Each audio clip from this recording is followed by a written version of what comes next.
사도행전 19장 21절 22절 계속해서 저희가 3차 전도여행을 보고 있는데 지금 3차 전도여행을 에베소에서 일어나는 일들을 살펴보고 있습니다. 우리가 지난 시간에 에베소에서 일어났던 일들 기억나는 게 뭐가 있죠? 에베소에서 사도 바울이 귀신도 내주고 병을 고치는데 심지어는 사도 바울이 땀을 닦았던 수건을 얹었더니 귀신이 떠나고 병이 고쳐지더라. 이런 일들까지 일어났다는 것이죠. 근데 이걸 누가 보고 있었습니까? 스게와 아들들이 보고 있었던 거예요. 이 어설픈 무당들이 가만히 보니까 야 우리 무당지 때려치고 이제 귀신 쫓으면 돈이 될 것 같다 해서 사도 바울의 흉내를 내지 않습니까? 그랬다가 귀신한테 옷까지 다 찢기는 그러한 수모를 당하면서 도망가는 일이 벌어졌습니다. 그랬더니 또 이 일을 누가 보고 있어요? 마술사들이 보고 있었습니다. 이때 당시에 마술사들은 속임을 통해서 돈을 벌고 살았던 사람들인데 속이려고 하다 보니까 어떻게 해야 돼요? 자기네들이 하고 있는 일들을 다 기록을 해야 됐던 거예요. 근데 그 기록했던 마술 책들이 있었는데 사도 바울이 행하는 그 예수님의 능력을 보고 난 이후에 이 마술사들이 전부 다 자기들이 갖고 있었던 재산 미천과 같은 그 마술 책들을 전부 다 태워버렸다는 것이죠. 당시에 5만 드라크마 정도의 값어치가 되는 책들이었는데 지금으로 한 사람은 약 50억 정도 된다고 제가 말씀드렸어요. 그러면 책이 50억이면 그 50억의 바탕으로 해서 벌어들였던 돈들은 오죽했겠냐는 것이죠. 훨씬 더 많은 숫자였겠죠.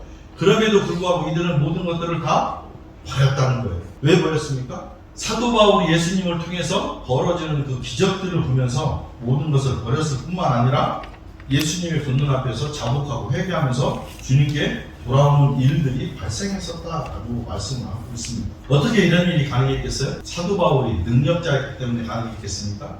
아니죠. 사도 바울 뒤에서 역사하는 하나님의 의에서였다라는 것이죠. 그래서 주님이 우리에게 말씀하는 게 뭐예요? 눈에 보이는 현상에 치우치지 말고 보이지 않는 본질에 치우쳐 살아가야 함을 말씀하는 거죠. 그러니까 우리가 주목할 것은 보이는 것이 아니고 보이지 않는 것이다 라고 말씀하고 있는 겁니다. 보이지 않는 것을 무엇을 말씀하는 거예요? 우리 삶 가운데에 영으로 임재하시고 우리 삶을 주장하시는 하나님을 바라봐야 할 것을 말씀하고 있다. 제가 저번에도 말씀드렸지만 그 위대한 사도 바울이 복음을 증거하면서 이뤄놓았던 그 모든 행적들이 다 무너져 내렸다고 했어요. 뒷문은 돌덩이 몇 개만이 사도 바울이 지나갔던 발자취를 증명해 보일 뿐이지 사도 바울이 이루어놓았던 위대한 업적들이 우리 눈으로 확인하기가 어렵다라고 말씀을 드렸습니다. 왜 그랬습니까? 우리가 신앙생활을 하면서 주목해야 할 것은 눈으로 보이는 것이 아니라 그 현상, 그 사건을 만드신 하나님을 주목해야 했기 때문이라는 것입니다. 오늘 본문 역시도 보이는 것이 아니라 보이지 않는 것에 주목해야 될 필요성을 말씀하고 있다는 것.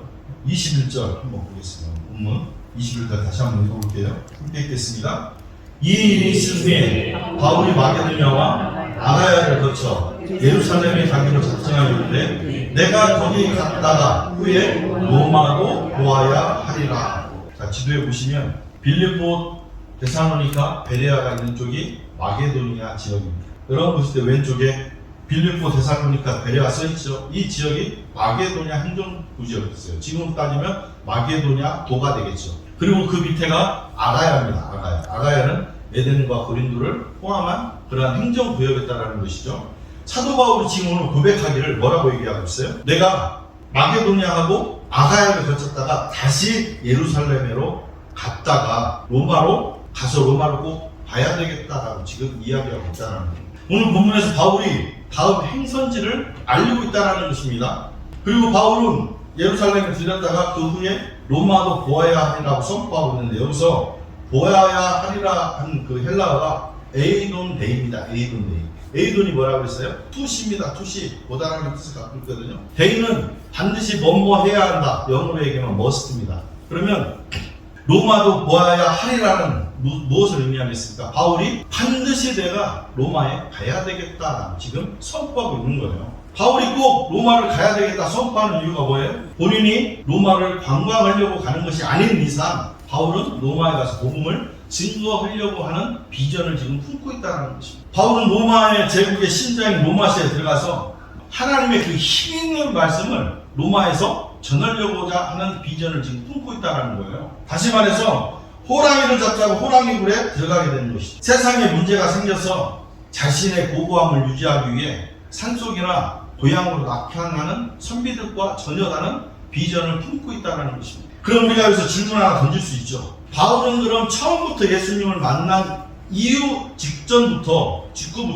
바울은 원래 로마의 신장 한복판에 들어가서 예수의 복음을 전하려고 했던 비전이 있었는가 없었는가? 1번 비전이 있었다. 2번 없었다. 자, 1번 손 한번 들어보세요. 손 내리시고.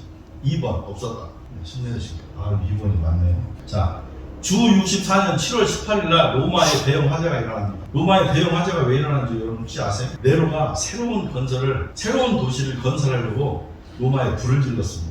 이게 확실한 근거나 출처가 정확히 나와 있는 건 아니지만 대부분 학자들이 이야기하는 정설이거든요. 로마는 새로운 신도시를 만들고 싶었던 거예요. 그래가지고 구차한 지역들을 불질러서 없애면 새로운 도시를 만들 거라고 생각했던 거죠. 로마의 대형 화재가 났는데 그 대형 화재로 인해서 고통받는 국민들의 원성이 로마를 향했던 거예요. 그래서 곧 있으면 이거 잘못하면 내가 황제가 신인데 이 국민들한테 죽게 생긴 거예요. 그래가지고 그 원인을 크리스찬들에게 돌렸잖아요.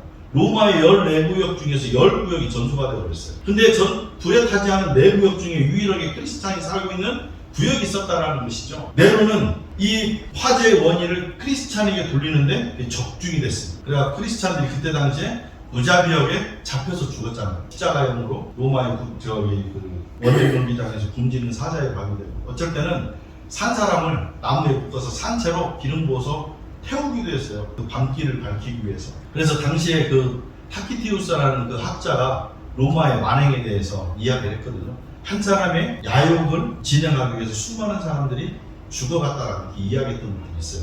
어쨌든 이 사건으로 인해서 사도 바울도 참수형을 당합니다. 그래서 사도 바울이 참수형 당하기 직전까지 사도 바울의 그 연대기, 변화받고 복음을 증거하는 그 연대기를 사도행전 중심으로 살펴보면 바울은 대략 주후 30년 정도, 그러니까 예수님 모시고 30년 정도의 다메섹 도상에서 변화를 받았단 말이에요. 그럼 지금 복음 전하고 있는 이 시점이 그러니까 주후 54년에서 55년인 것을 감안한다면 24년에서 25년이 지난 상태에 지금 바울이 내가 로마로 가겠다라고 비전을 발표하고 있는 거예요. 근데 바울이 다메섹 도상에서 예수님을 만났을 때 나이가 20대 초반 정도가 우리가 본다 보면 지금 바울이 약 50대로 막 접어드는 시점, 아니면 50대 초반 그 시점이었다는 거죠. 즉 바울의 이 선포는 처음 변화의 시점이 아닌 복음을 증거하기 위해서 1, 2, 3차의 모진 고난을 겪고 난 이후에 연장성산에서 지금 발표하고 있다는 거예요. 근데 먼저 답을 말씀드린다면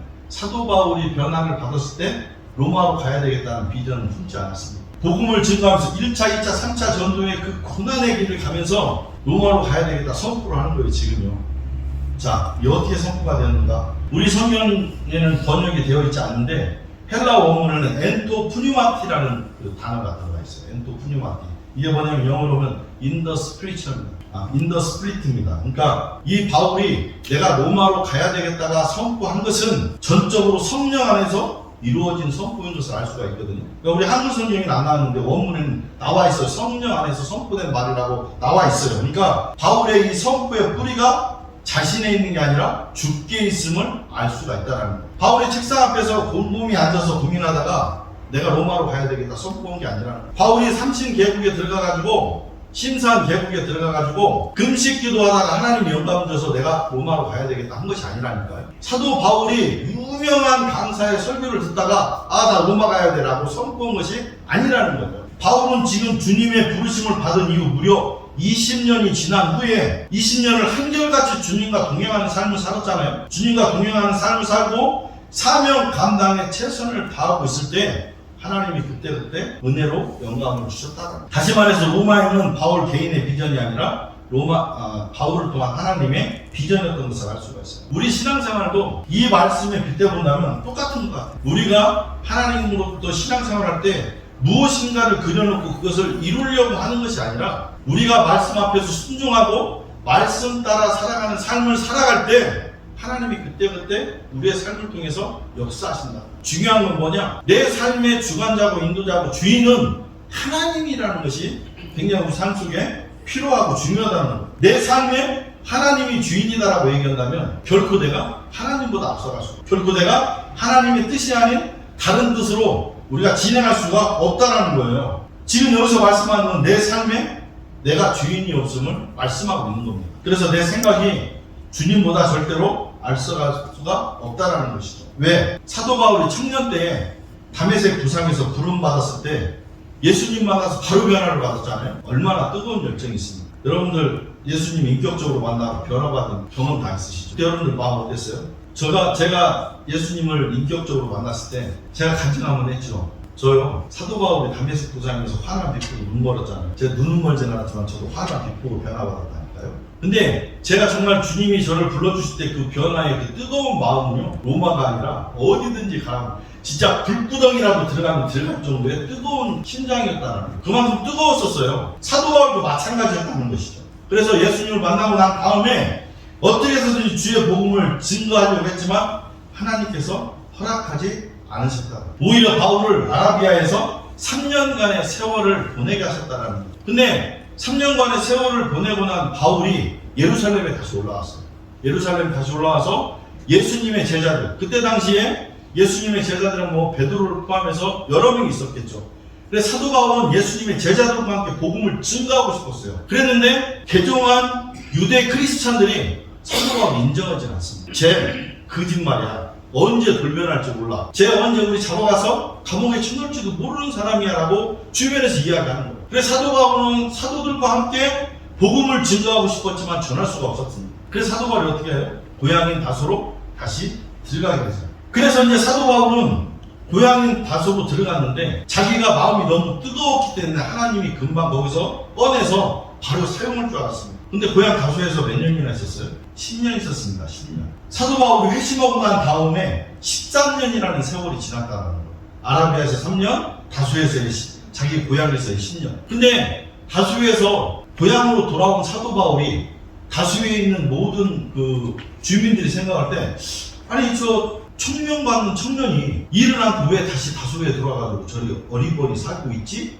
라는 생각을 갖지 않았겠습니까? 성경은 사도 바울이 다소에서 10년 동안 살았던 것을 기록하지 않았기 때문에 사도 바울이 어떻게 사는지 우리는 사실은 모릅니다. 모르는데 사도 바울이 그 이후의 행적을 봐서는 짐작을 할 수가 있겠죠. 갈라디아서 2장 1절에 보면 14년 후에 내가 바나바와 함께 디도를 데리고 다시 예루살렘에 올라갔다라고 말하고 있어요. 14년 후가 뭐냐면 사도 바울이 다메섹에서 회심한 이후부터 아라비아에서 3년, 다소에서 10년의 기간이 끝난 다음에 14년 후에 바나바와 함께 예루살렘에 다시 올라간 거예요. 그러니까 사도 바울에게 13년이라는 공백의 기간이 있었다는 것이죠. 그래서 바울이 숨은 시간, 이 히든타임에 대한 여러 가지 견해들이 있어요. 여러 가지 견해들이 있는데 우리가 지레 짐작할 수 있는 것은 사도 바울의 사도행전의 그 행적을 중심으로 생각을 해보면은 사도 바울은 다소나 아라비아에서 선교를 준비하고 자기 신학을 정화했을 것으로 우리는 보는 거예요. 그러니까 사도 바울은 지금 1, 2, 3차 앞으로 로마를 향한 그 복음을 전하기 위해서 그냥 바로 하나님이 들어 사용하신 것이 아니라 13년이라는 시간에 훈련의 기간이 있었다는 것이죠. 그래서 사도 바울은 하나님이 곧 사용하지 않는다고 해서 자신이 소명이나 사명의 의구심을 가지고 지치고 포기하고 낙심한 것이 아니었다는 거예요. 하나님으로부터 사명자로 쓰임받기 위한 그 13년 동안 우리가 짐작할 수 있는 건 매일매일 하나님의 말씀을 의지하는 일상의 삶을 통해서 하나님과 동행했던 삶이었다라는 거예요. 그래서 하나님으로부터 쓰임받기 위해서 철저히 준비된 시간은 하나님 볼 때 얼마나 기특하겠어요? 그러면 하루하루의 일상이 말씀에 충실했던 바울에게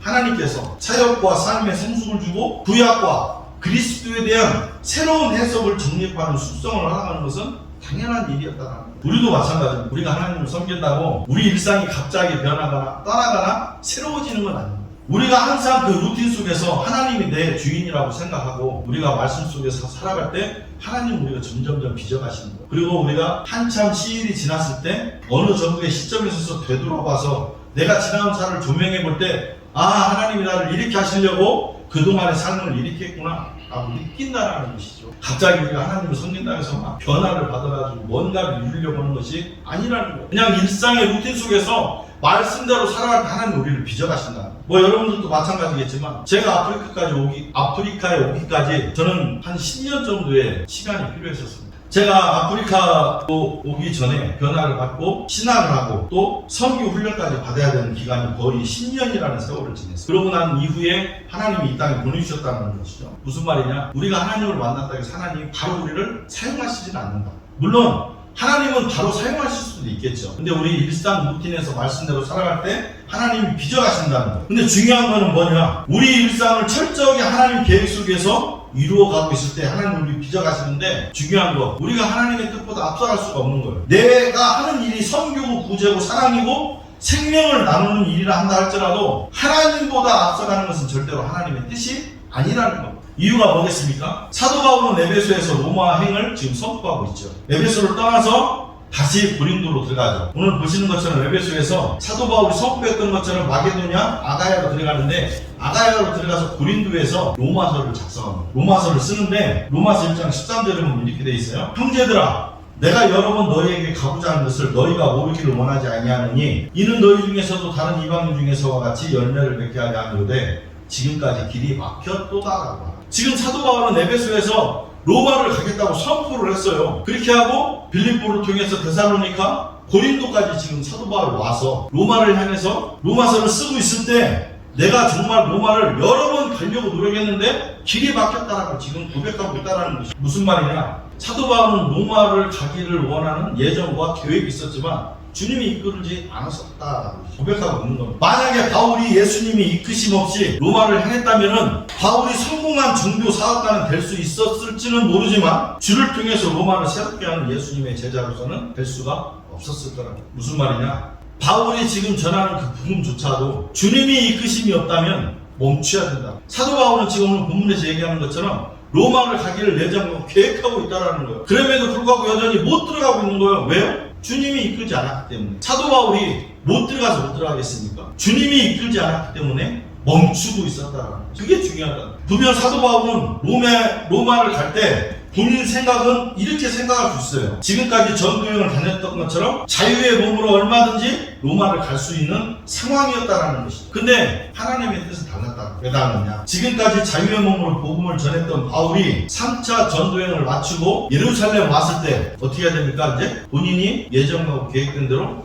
로마를 가면 됩니다. 근데 바울이 예루살렘 갔을 때 유대인들의 집단 반발로 로마 군인들에게 붙잡힙니다. 붙잡혀서 가이사랴 감옥에서 2년 동안 감옥살이를 해요. 2년 동안 감옥살이를 하고 난 다음에 죄인으로서 로마에 압송되는 과정이 발생합니다. 가서 가이사랴 앞에 가가지고 재판을 받아야 되는 상황이 벌어진 거예요. 사도 바울이 이거 예상이나 했습니까? 본인이 로마에 갈 때는 1, 2, 3차 전도여행 때처럼 본인이 자유의 몸을 가지고 로마에 들어가려고 생각했지, 죄인의 몸으로 로마에 갈 거라고는 단 1도 생각을 못했을 거라는 것이. 무슨 얘기냐? 사도 바울이 예정하고 계획했던 것과 주님이 사도 바울을 통해서 역사하는 것은 달랐다는 거죠. 그래서 우리가 신앙생활하면서 주님의 뜻이고 선교고 구제고 사랑이고 생명을 나누는 일을 한다 할지라도 그것이 주님의 뜻이 아니면 멈춰야 된다는 거, 해서는 안 된다는 것이. 사도 바울 예상이 이렇게 어긋난 것은 우리가 주님의 뜻이 아니면 멈춰야 되는 거예요. 바울의 예상이 어긋난 것이 또 하나 있습니다. 로마서 15장 28절에 보면 그러므로 내가 이 일을 마치고 이 열매를 그들에게 확증한 후에 너희에게 들렀다가 서바나로 가리라라고 선포하거든요. 서바나가 어디예요? 스페인입니다. 스페인. 당시에 사도 바울의 머릿속에는 예수님이 땅 끝까지 이르러 내 증인이 되라고 하신 그 말씀이 사도 바울에게 땅 끝이 어디였어요? 서바나였던 거예요. 유럽 끝인 스페인이었던 겁니다. 그래서 사도 바울은 로마에서 복음을 증거하고 거기를 떠나서 스페인까지 가려고 했던 것이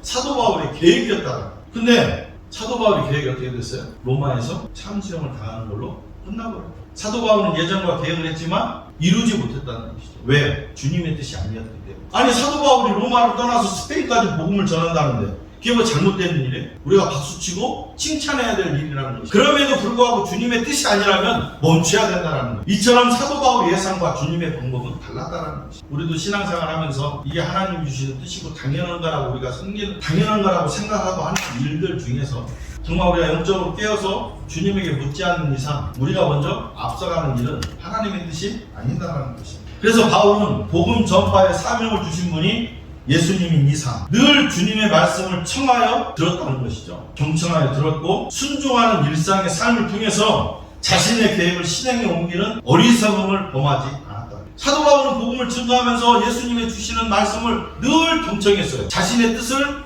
지워버릴 정도로 하나님의 뜻을 자기 계획을 없애고 하나님의 뜻을 실행에 옮기는데 열심을 다했다는 것이죠. 그래서 늘 그랬듯이 바울은 주님의 말씀을 청하여 들었고 철저하게 자신의 인생을 주님께 맡겼다는 겁니다. 주님보다 절대로 앞서가지 않았으며 늘 일상의 삶을 주님께 드림으로 인해서 사도 바울의 삶은 생명력이 있는 삶, 사랑이 넘치는 삶, 정직한 삶, 주님의 도구로 쓰임받는 삶을 계속해서 이어나갈 수 있었다는 것입니다. 그 결과 로마와 스페인 전도에 관련한 사도 바울의 예상과 계획은 빗나갔지만 주님은 바울을 통해서 로마를 복음화하는데 주님의 뜻을 이루었다는 것입니다. 그러니까 중요한 것은 우리가 신앙생활 하면서 우리가 하고자 하는 일, 믿음생활, 이것이 정말 선교고 구제고 사랑이고 생명을 전하는 일이라 한다 할지라도 중요한 게 뭐예요? 주님이 우리에게 하시는 말씀을 우리가 듣는 것이 중요하다.